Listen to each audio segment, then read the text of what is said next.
Speech off. Hi everybody, it's Beverly with Bama Blind, and I'm doing a very, very simple landscape right here that has got 2 candles on it. I don't know if you've seen any of my videos. I love candles, but in this case, I'm sitting in front of my hearth, which is in my living room. This hearth is so old, and in front of it, I have 2 candles, and they're both models of teeth.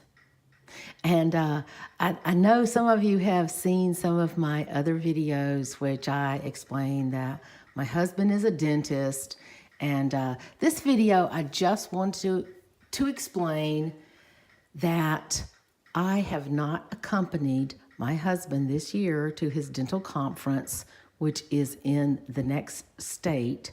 And over the past, I guess, 20 years, I have accompanied him as his spouse. And then later, I think the reason I'm recording this is later, after I was, designated as his spouse, accompanying him, they put a rule in that said only dentists can attend the general lectures, as well as the specialty lectures. You certainly have to show your credentials for the specialty lectures, which are hands-on kind of tools, and you have to get up there and demonstrate stuff, and it's kind of like a comps for graduate school. But to get your continuing education units, you do have to get, in this state, you have to get probably at least 15, I'm thinking, continuing education units, which for my husband is 4 contiguous days of training. And that's in the next state. And I have always gone with him as a spouse until about 10 years ago. And just about 10 years ago, I started losing the majority of my vision. I started losing my functional vision. And he and I, because we don't measure it every day, we don't even think about it. It's just things that, now that we look back at, I see things that I cannot do now that I could do 10 years ago visually. I'm not talking about tactually, but visually, things that I could do back then. So I have gone with him every year to this conference to get his continuing education units to be a licensed dentist in our state. And he's also a licensed dentist in another state and in a district. So he holds 3 licenses, and this one continuing education gives him all his credits that he needs for in our state 1 year, and for the other couple of states he needs it for 2 years. So he has to go. I don't have to go. I just went with him because we were going to a big city. We were eating out every day. We were staying in a hotel, and I knew nothing about dentistry other than what he had told me. So I went with him every single year and sat in the lectures as his spouse.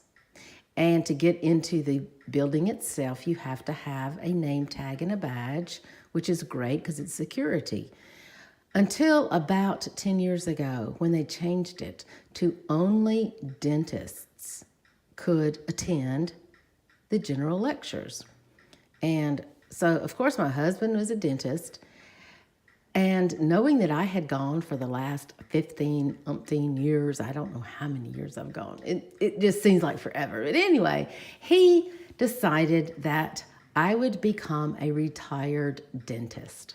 So he made me a name tag, he registered me, and I started attending the lectures, which are general lectures, which have about 600 to 1,000 people in each lecture. So this is a huge, huge conference.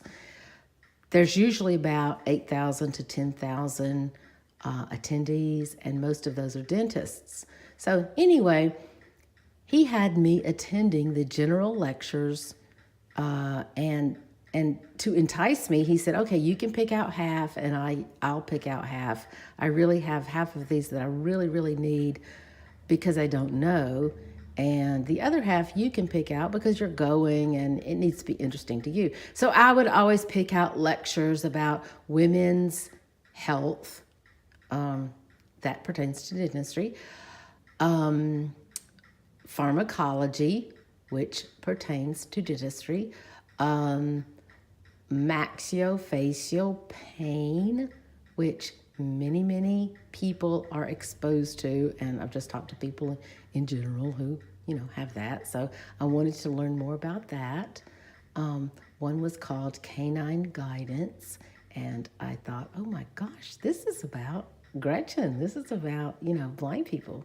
But no, it was about orthodonture, because orthodontists look at your canine teeth, which you have 4 pointed, sharp canine teeth, 2 on the top and 2 on the bottom, and they base your positioning of the other teeth based on your canine teeth that are existing.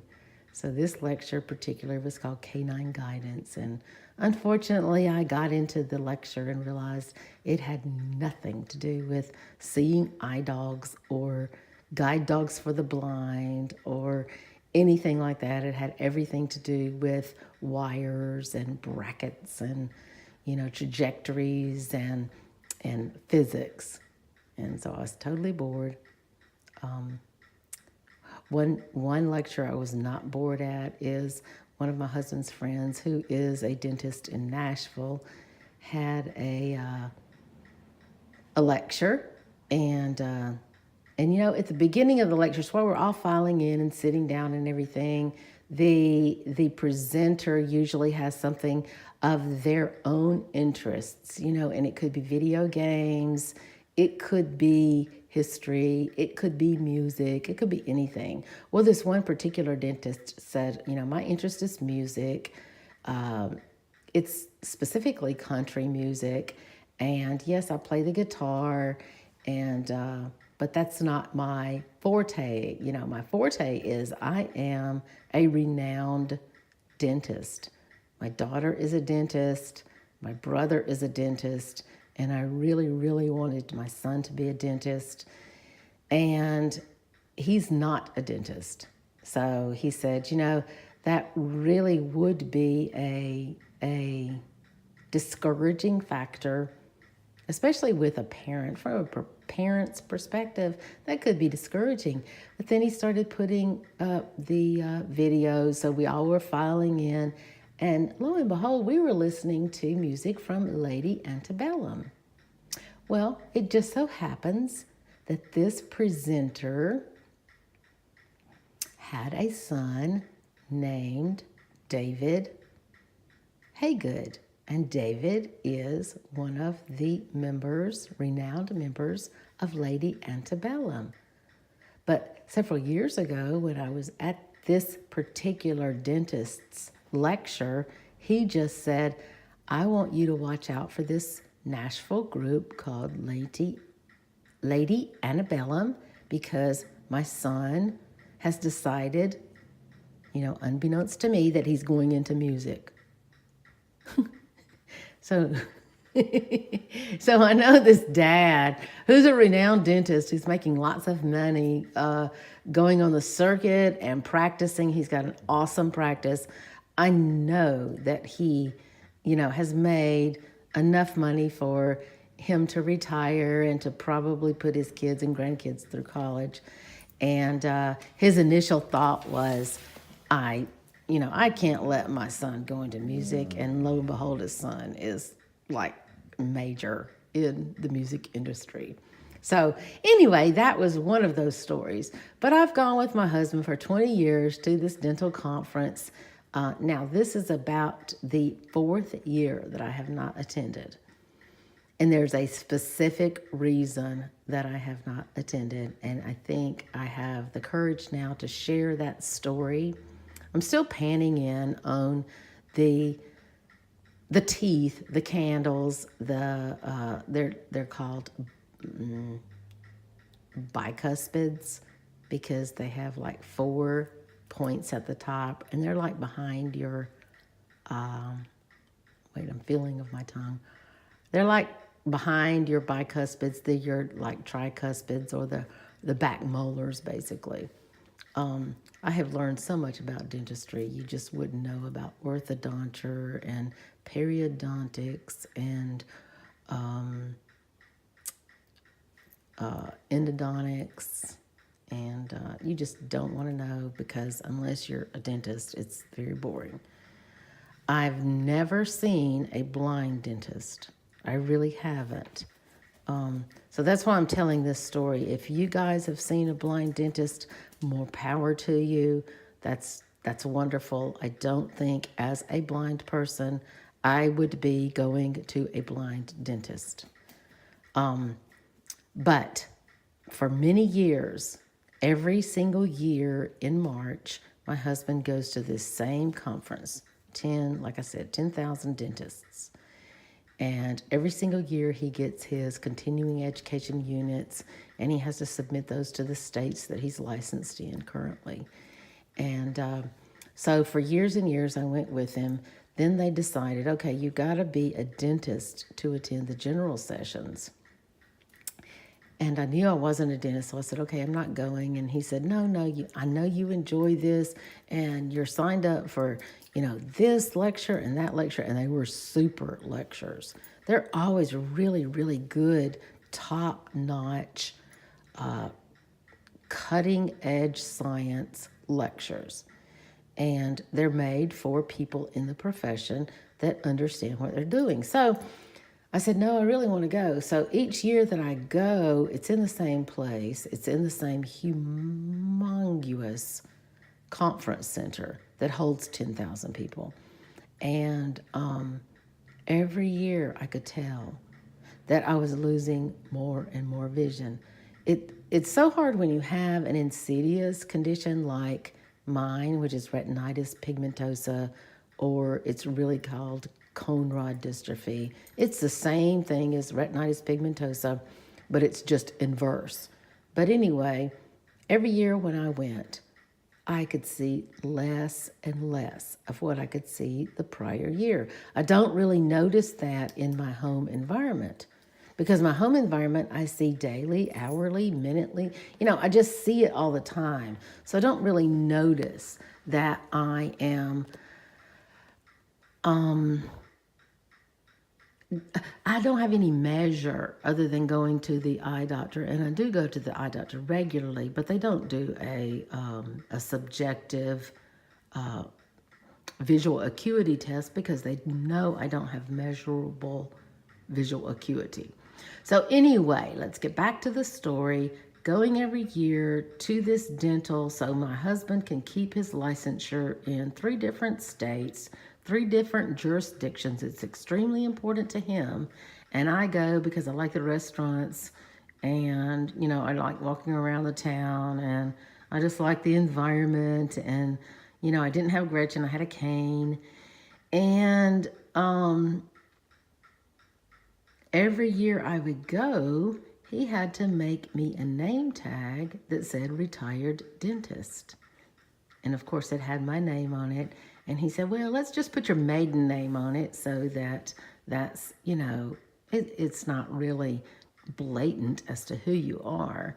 But let's put your maiden name on it and retired dentist. And retired dentist could get in with licensure dentists and go to the lectures. And again, back to blindness, the reason that I went to all the lectures, not only was I really, really was interested because I like lectures of any type. As long as I'm not tested, I just absolutely absorb the information.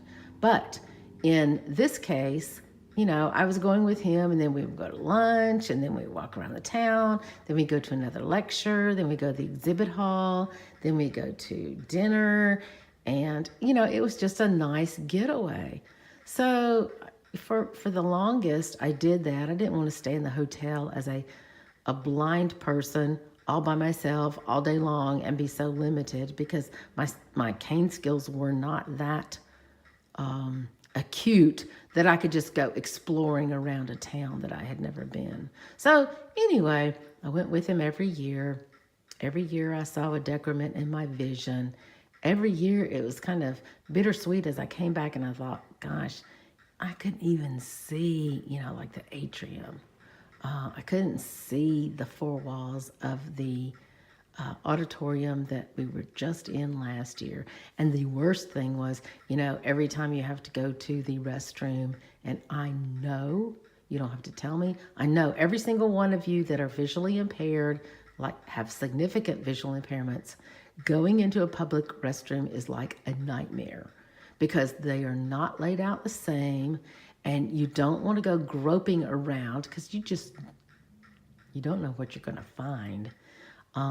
Anyway, so, I thought, okay, this is it. My stress level has taken it. I'm not going anymore. This is my very, very last year. So my very last year, of course, on my badge, I had to have retired dentist and have my name. And we're in a lecture, and they give us, sometimes they say, okay, there's, 500 of us in here. Each one of you that need to take a break, go ahead and take it. And then there are other lecturers that say, I've got a specific break time that I need to take. So each one of you, we'll get up and take a break in 2 hours, and then we'll come back for the next hour and 45 minutes and complete the lecture. So this was one of those lectures where all of it, at one time everybody got up and took their break. So I was dying to go to the ladies' room, and, there's always a line at the ladies' room, and that's always just terrifying to me because I can never see who's in front of me. I don't know who's behind me. My husband puts me in line, and I just hope that I follow this female line somewhere into this maze of toilet stalls and, people. And then I know this area so much that I know that as soon as you complete and you flush and you exit the toilet stall, you have to go right back out to the same line that you were in, get through that line, and go into another completely enclosed area to get to the sinks and the soap and the towels. So I thought, I hate this. I hate it. I hate it. First of all, I'm impersonating a dentist, and secondly, I am blind. For the last 3 years, I have been carrying a cane, and so I look like a person who is at a dental conference who is blind, and only dentists and hygienists are supposed to be in this conference. So I get up out of this lecture, I go to this conference. I've already told my husband, this is the last year I'm going. I'm tired of this impersonation, this being an imposter. I am no longer going to be a blind dentist. I don't know if you've seen the movie Sinbad, but it was hilarious with, I think it was called The House Guest. And that's me. I don't know what I'm doing. So I'm standing in this line, and the lady in front of me goes, "Oh, I can't help but see on your tag that you're a dentist." And I'm just mortified. And she says, "I'm a dentist." I'm thinking, oh, Lord, she's going to ask me some dental questions, and I'm clueless. I'm not even supposed to be here. And I've got this cane. And I said, "Oh, well, it does say retired dentist, so I'm not really, practicing now." And she said, "Yeah, but you've come back to your dental continuing education lectures." And she said, "That is just awesome." And she was so helpful. She was a dentist, and she said, "Let me help you to the next stall." Because I said, I can't tell if any of these stalls are empty or closed or opened or, and that's kind of embarrassing. So she says, "I'll help you to the next one, and I'll just wait for that handicap one at the end to come available." And I said, "Thank you so much." So I get out, ready to wash my hands, and she's standing there, and she says, "Let me take you around through the maze of people to where the sinks and the soap and the wash and the towels are and the trash cans." And she is so, so helpful, and she's so friendly, and other people are chiming in. Just, I can't tell you what I've learned through, about humanity through these conferences. And she says, let me walk you back to the lecture. And I said, well, my husband is waiting out there because we're in the same lecture. And she says, oh, okay. So, of course, my husband's waiting out there like, oh, my God, this is taking you forever. We got to get back to the lecture. So we go back to the lecture. We sit. We listen to the last 1 hour and 45 minutes. It's over with. It's a motivational lecture. It's a lecture about helping those people that need help. And dentists, whether you know it or not, are so compassionate. They want to help people. At least my husband is one of those dentists. And the dentists that I've met through him are like that. So we're sitting there and I'm ready to get up and leave the auditorium, which is holding about 600 people. And I feel this little tap on my back left shoulder. And I turn around and I say, oh, and the lady behind me says, oh, I'm the dentist that you met in the restroom and that helped you back.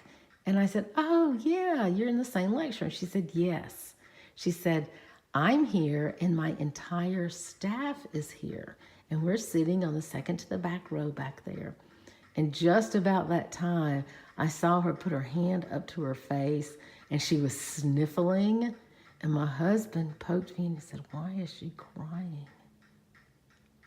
And I said, I don't know.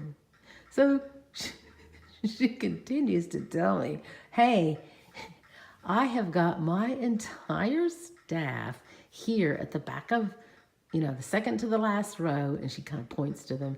And she says, and I have told all of them about you. You are so inspirational. You have lost your sight and you continue to come to this continuing education conference because of the profession that you love so much. And I'm going, oh my gosh. And my husband says she's crying. And I could hear her sniffling. And I said, what is going on? And she says, I just want you to know you are such an inspiration. And she says, I hope to see you in some of the other lectures. Now, in the meanwhile, this is like a huge theater. I am sinking down into my theater chair, trying to disappear, under the chairs in front of me. And I tell my husband, we're not leaving now. We're waiting until everybody in this whole auditorium exits because I'm not leaving now. I am just absolutely mortified. I told you I don't want to be a blind dentist. And he said, where do you know her from? I said, she helped me in the bathroom. So, it's not like I know this lady, but now I'm such an inspiration to her entire staff that she has closed down her office wherever she's from and come to this conference and told them all about this blind dentist. So I said, we are waiting. I said, we've got one more lecture and that's it. After 20 years, I'm never going to another lecture with you again. I love you dearly. We can go to movies. You can take photography. There's so many things that I'll do with you that I'm not really into, but not dental conferences. So the very last conference we went to, I said, okay, we're pretty safe here. We're going to sit on the back row, except for the back row was taken. And we sat on the second to the back row. And I said, nobody's going to see me from here. I'm just going to sit here very inconspicuously. I had my cane. It was all folded up. I had my name tag that said retired dentist. It was underneath a jacket, which, you kind of dress professionally for these things. And so about midway through the lecture, my husband says, okay, it's break time. I'm going to the men's room. Do you need to go to the ladies' room? I said, no, I'll hold it before I have to go to another one of those humiliating things where some dentist sees me as a blind dentist. So I'm sitting there totally benign in my chair, and all of a sudden, behind me is a tap on my right shoulder. Not my left, my right. I turn around. There's only one row behind us before you get to the wall. I turn around and it's a dentist, and she goes, "Oh, I couldn't help but notice that you have a cane.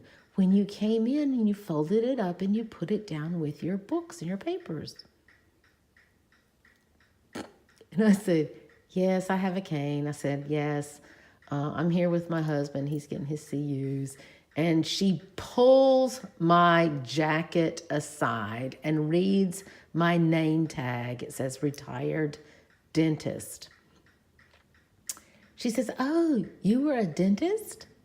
And I said, "Oh, yeah, well, it's very difficult to be a blind dentist. So when I lost my sight, I said, I went to graduate school and I became a counselor." Now, that's for real. That's plausible. No details about where I went to dental school. I've had those questions before. Whose class were you in? Blah, blah, blah. This dentist just wanted to know, okay, so you're a retired dentist, and I couldn't help but notice that you have a cane for the blind. It's all folded up down there by your books. Well, she's way too observant, first of all. And so then I said, "Well, yes, but now I'm a counselor." And she goes, "A counselor?" Quote, "How can you be a counselor if you can't see?" End quote. And that just blew my mind. I was like, oh my God, this lady thought I was a blind dentist. And then when I said, no, the truth is, this is the real truth. I went to graduate school and I am a certified counselor. And so her question back to me is, how can you counsel people if you can't see? I had no response for that. And luckily for me, then the lecturer started, tapping the mic and saying, "Okay, it's time," and he blinking the lights on and off. Time for the break to be over. My husband came back in from his bathroom break and started to sit down with stretching his legs. And she looks at him and she goes, "Oh, I've just been talking at length with your wife." Well, that's a clue for my husband, because he never, ever, ever, of all those years, knew what kind of story I would have to tell, off my cuff to explain my way as to why this blind person is at a dental conference. So he didn't know what to say, and he's always learned, just keep quiet, don't say anything, because I have no idea what Beverly has told to this person or who this person is. So he just looks at her and she's just talking away, asking him all kinds of questions about me and my training and my schooling and how was it like to be married to a blind person and somebody that was blind that was also in the same profession, and was it sad or was it exciting or inspirational? And she had thousands of questions. And I turned to her and I said, "Oh, please don't ask him any questions. He can't hear." And guess what? That shut her up. My husband, because he heard me, he turned around and faced the front of the room. And because I have worked at the Blind and Deaf, the Institute for Blind and Deaf, I know some basic sign language. And so I signed to him that break time is over. It's time to sit down. As if he were really profoundly deaf. So we all sit down, and I'm sitting there thinking, this poor lady for the next hour and 45 minutes has to sit behind us thinking, oh my gosh, it's a deaf dentist and a blind dentist, and they're married. And I guess that's more plausible than a blind counselor. I don't know. But I can assure you, as my viewers, that is the very last time that I went to any dental conference with my husband. And yeah, it's kind of boring around here. Without my husband here for the last 4 or 5 days. And yeah, I smashed my head on the door facing, so I got a big cut over my head. I've taken out of the trash. I've done, light cooking because I don't like to cook anyway, so I didn't have to do that. But I just wanted to tell you the dental story. It is awesome. And it happened every year. I promise you guys, it happened every year for 20 years until I put a stop to it. And so I'm much more happy now that I'm not a blind dentist. Hope you've enjoyed this story, and leave me your comments. Would you ever go to a blind dentist? Knowing about dentistry and knowing firsthand about blindness, I would never in a million years go to a blind dentist. I would go to a blind counselor. I would go to a blind masseuse, massage therapist. I would go to a blind piano teacher. There are so many people that are blind that I would go to as my expert, but it would not be a dentist. So that's my story. Hope you enjoyed it. Have a great weekend, everybody. Bye-bye.